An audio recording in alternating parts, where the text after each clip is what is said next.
You guys, Somalis, do not allow South Africans to do the same business. What do you have to say about this as a Somalis?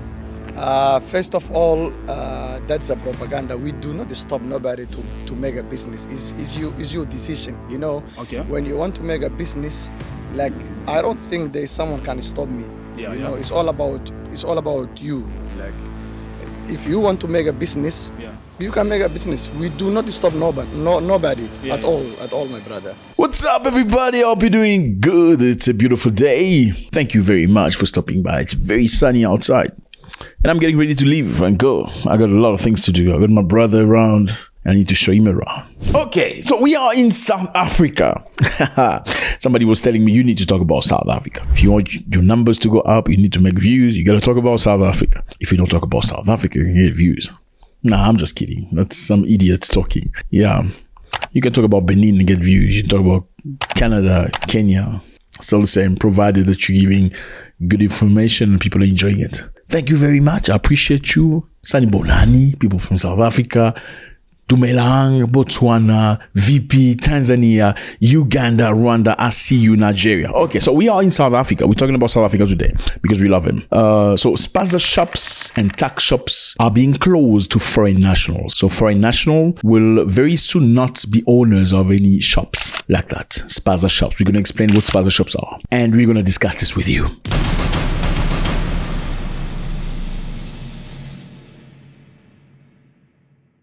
Okay, fellas. Now, South Africa has come up with a law. The law is not really yet there, but they're pushing toward the law where locals will be the sole owners of shops, Spaza shops. And I'm going to explain what Spaza shops are because some incidents happened where several kids were unalived from eating a snack from a Spaza shop. Now, what is a Spaza shop? Spaza shops are also known as tax shops. They arose during South Africa's apartheid era when black people were restricted from running businesses. These shops would sell basic food and necessity to township residents in secret. So, as you would certainly know, if you're African, you have Spaza shops in your country. They're those little shops in the corner of the street where you can buy bananas, you can buy bread, you can buy sugar, honey, milk. It's not a super shop. It's a shop that's owned by a family. Okay, it's a little shop. In South Africa, it's called Spaza shops or tax shops. Now, apparently, tax shops are owned by South Africans and many foreigners. So many foreigners come to South Africa and open tax shops into locations, and locations are the suburb where black people live. They have tax shops. Pakistanis own tax shops. Somalis own tax shops. Ethiopians have tax shops. I don't think Nigerians have tax shops or Ghanaians or anything. I really don't think so. For most cases, it's some of those people that have ownership of tax shops. So apparently there was a story where some people have been unalived by eating, when you go buy a little snack, a samosa, a piece of bread or whatever that is, a cake. Some kids were unalived after they ate some of that. So there was a reaction after eating the cake or whatever they ate as a snack. They started throwing up and had dizziness, and then they were unalived, which is very, very sad. Looking at the community, in Africa generally, a child is never a child of one person. A child is a child of a community. You're not brought up only by your family. The uncle across the street could call you and tell you to behave appropriately. That's Africa for you. Now, it's very sad to see a child innocent that goes to a tax shop wanting to buy a little snack with his money, then be unalived. Nobody would want that. So many South Africans are very, very upset about that, and the tax shops are being controlled and they're being closed. There have been many raids into these different tax shops, and now the brand new rule as things are going is that they've asked everybody to go and register their business to the government. We have decided that we want Spaza shops that are operating in our townships and our rural areas must be registered. So there can be more control, so there can be decent follow-ups and make sure that everybody meets a hygienic level before acting as a tax shop or a Spaza shop. The problem is that many foreigners that own Spaza shops went to register, but after arriving at the office where they had to register their company, they were stopped by black South Africans who told them, you shouldn't register because this is an opportunity for us to take back our businesses. You shouldn't be doing business here because this is our neighborhood. This is our kasi. This is our place. It's not for you to leave Pakistan or Somali or Ethiopia to come in our country and sell goods to our people. It's for us to do. Now, did government say that? No, government did not say that. Government say every actor should be registered and meet criteria. But the people say we don't want you in here anymore. Okay? We want to own our own shops. Now we're going to try to find out, are they right to say that? After things have emerged, after kids were unalived, after eating food coming from a tax shop. Now, first of all, if you are emotional, better change videos because this is not for you. We need people with brains because we utilize brain here.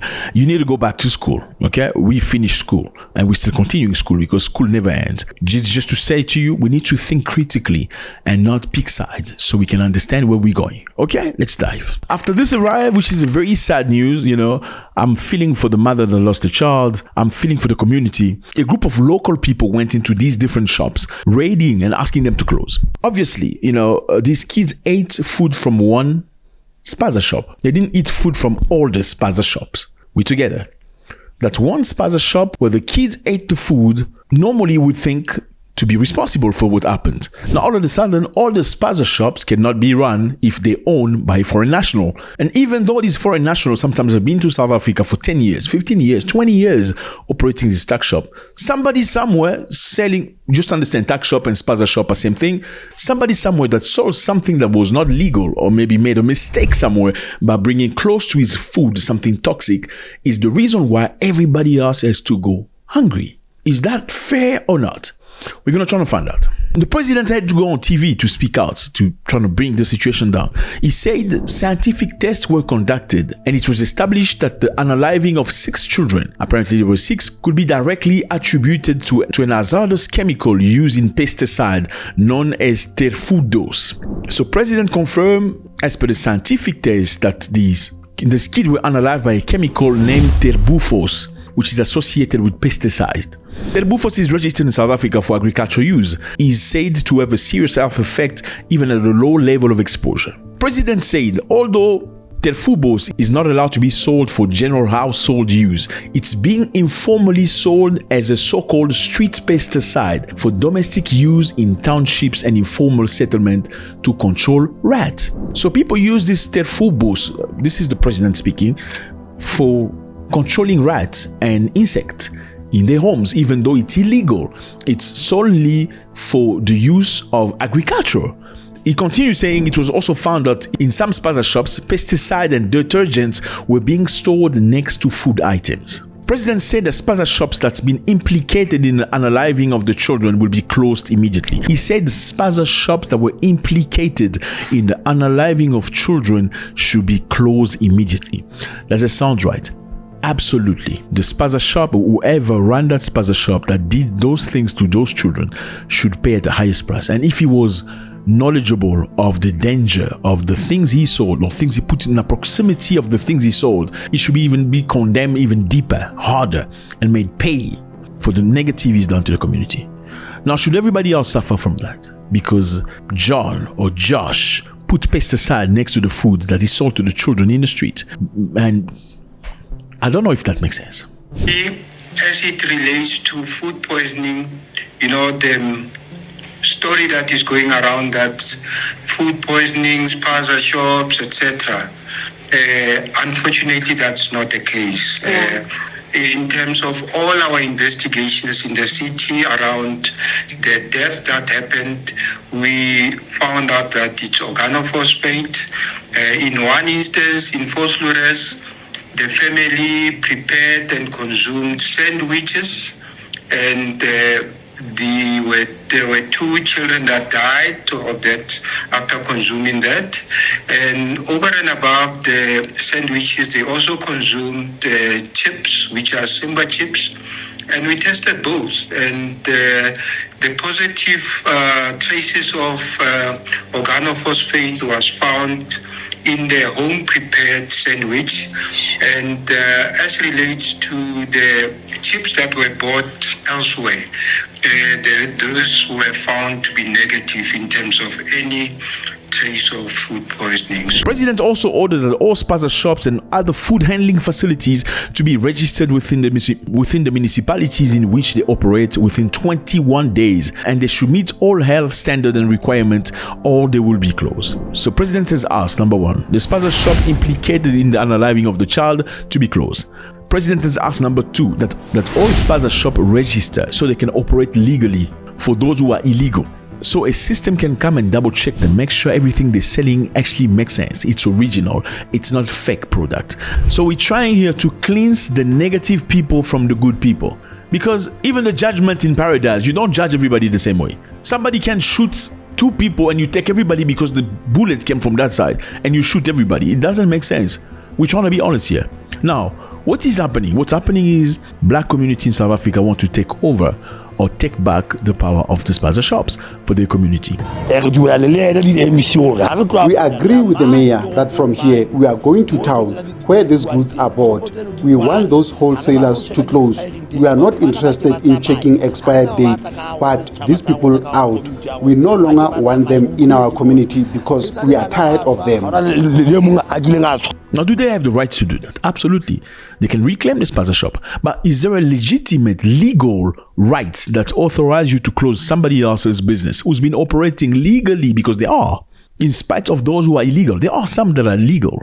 The name foreigner does not mean illegal, because very slowly, foreigner, in many people who are not very clever, is starting to sound like illegal, negative, poisonous, dangerous, drug dealer. Just saying foreigner in South Africa, for many people, unfortunately, who are ignorant, is starting to sound like drug dealer, thief, underhanded, corrupt, negative. That is very dangerous, because that's a rhetoric that we've heard many times in 1945, somewhere in Europe, where people were separated based on something. So many of the foreigners who own Spaza shops for many, many years tried to go register. They went to the offices with documentation, with the fundings, with the letters, with everything they require. And they were stopped at the gate. By who? By black people who say to them, you can't register. You cannot go back to your country. Go back to Somali. Go back to Ethiopia. Go back to Pakistan. Okay, I can understand Pakistanis. Okay, anyway, get out of here. Now, you must remember, some of these people were legal. They were providing a good service in the community. They were giving affordable things to the neighbors who maybe didn't have to travel all the way somewhere far to go buy something from a big shop. They could just walk a few meters and acquire something. Many of the people were actually very friendly. They were kind. They were nice. They helped with a little bit in the community so things can go right. I mean, you can't keep somebody in your community for 10 years if he's a bad person. Would you do that? You wouldn't do that.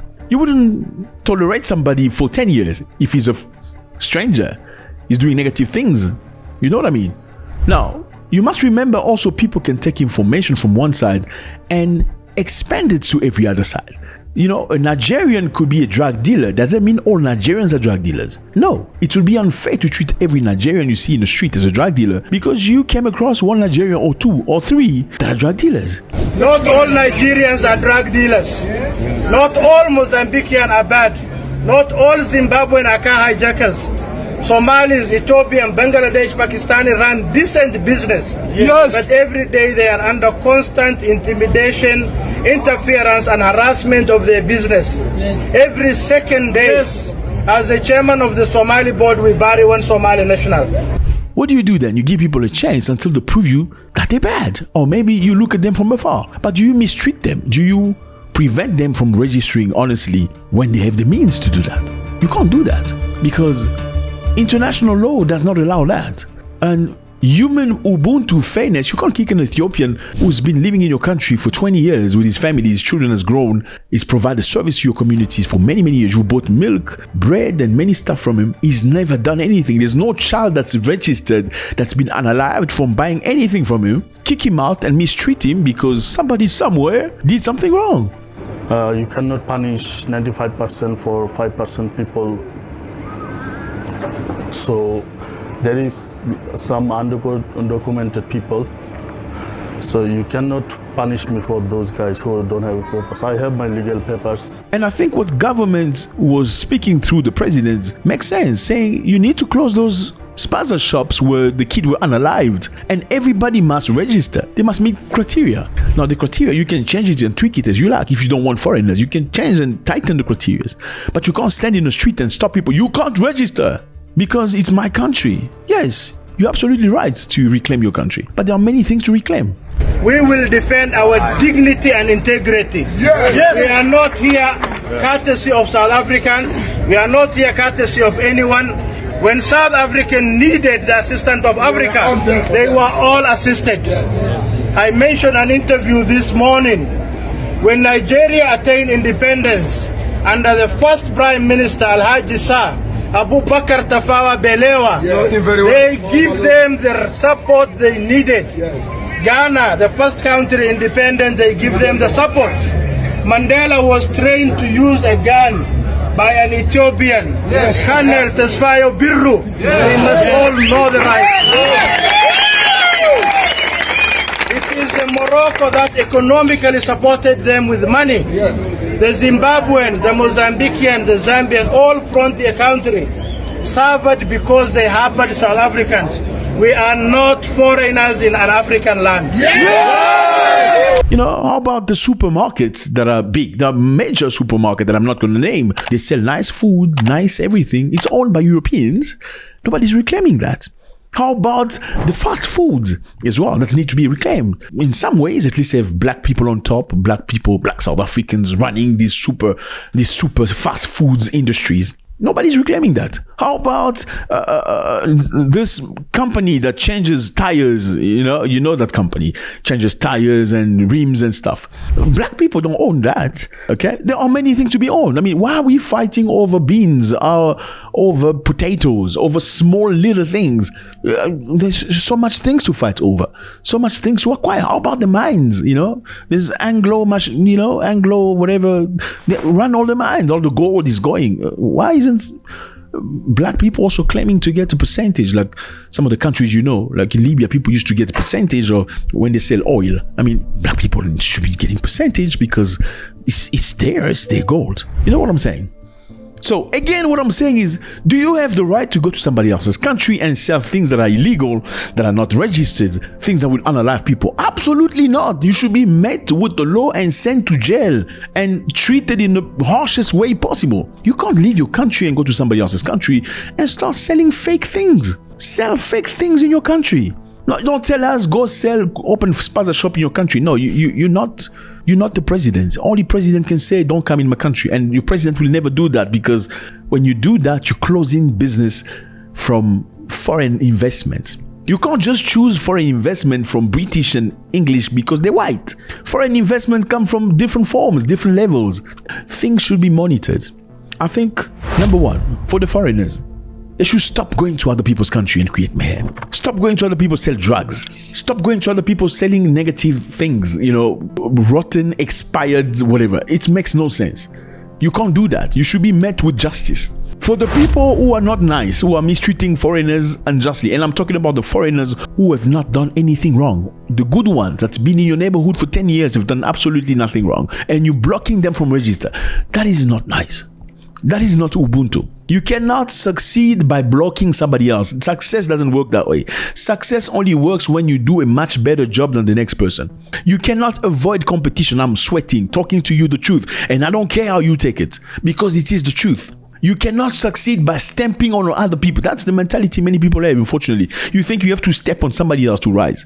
If you do not have the skills to run a shop, you will not be able to do it. You won't. You should be able to compete and be best. That's how you do it. You don't step on other people that are correct. And I'm talking to you about those foreigners that have done absolutely nothing. That's been obedient, good citizens. Number 3, there's so many things to gain besides Spaza shops. And be careful when you come across as foreign national. What is that foreign national? That foreign national word is a very dangerous word, because very slowly foreign national will start to sound like Nazi in Germany, the way they treated those people. You know the story. Go read if you haven't. It's very easy to say, do we need to reclaim? Yes, reclaim in doing. Why haven't you claimed all this time? So people need to be equipped. People need to be educated in tolerance. Tolerance toward people that are legal and correct and right. You can't generalize intolerance. Foreigners must go. No. Good foreigners will exist always, or else you must close the country and kick out all the embassies. Chase everybody so you can stay by yourself. Trust me, the country will fail and collapse, just like North Korea and the rest. You can't survive, but you must be selective on how you treat people. Some people need to be treated right. People that are incorrect and do wrong things should be sent to jail, if not put in a line and do what you think I'm thinking. Let me know how you feel about this, fellas. Can South Africa reclaim their land by reclaiming his shops, his Spaza shops? I know in some countries, certain things are limited to the locals. You know, certain businesses in Kenya, we know retail was limited to Kenyans, but Chinese entered retail, and I'm not sure this has ended. I believe there still are Chinese, and apparently Kenyans actually lack Chinese products because Chinese clothes are good quality, or Chinese try to put more serious in their work. And is it because Africans need to reclaim Africa, or Africans are just trying to avoid competition? They're too scared because they don't want to put in the work. They don't want to be the best. So if there's no competition, I'm the only one, so I can impose you my price. But if there's competition, that pushes me to rise my level of service. Let me know how you feel about this. It's always a great pleasure. It's the same thing with women, you know. We don't like foreigners because they like our women. Okay. Why don't you like them? Because they like your women. Because those foreigners, in some instances, give your women more money than you do. They treat them with more kindness. They open the door for them. They make them feel like they've never felt before. Well, we don't like them because they're teaching these women to behave in a way that is profitable to them. They're supposed to be just with us, so they don't know anything else. That is not the way you move forward. Again, you can't go to somebody's country and create mayhem and expect them to like you.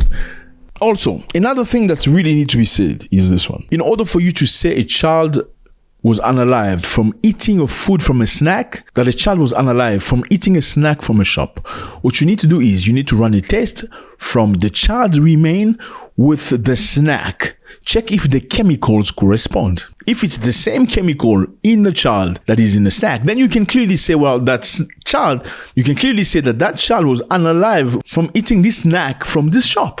That's how you can scientifically prove that the child was... You can't just say, well, the child was unalive because he ate a snack from a... You can't do that. It makes no sense. The only way is to run a test. And which shop was selling that snack that was contaminated? Question mark. Because it's very easy to generalize. All these shops are selling things. No, it's a snack, specific snack they ate. Not everybody was unalive from eating the snack. Or was it only the child? Did everybody that ate that snack unalived? Question mark.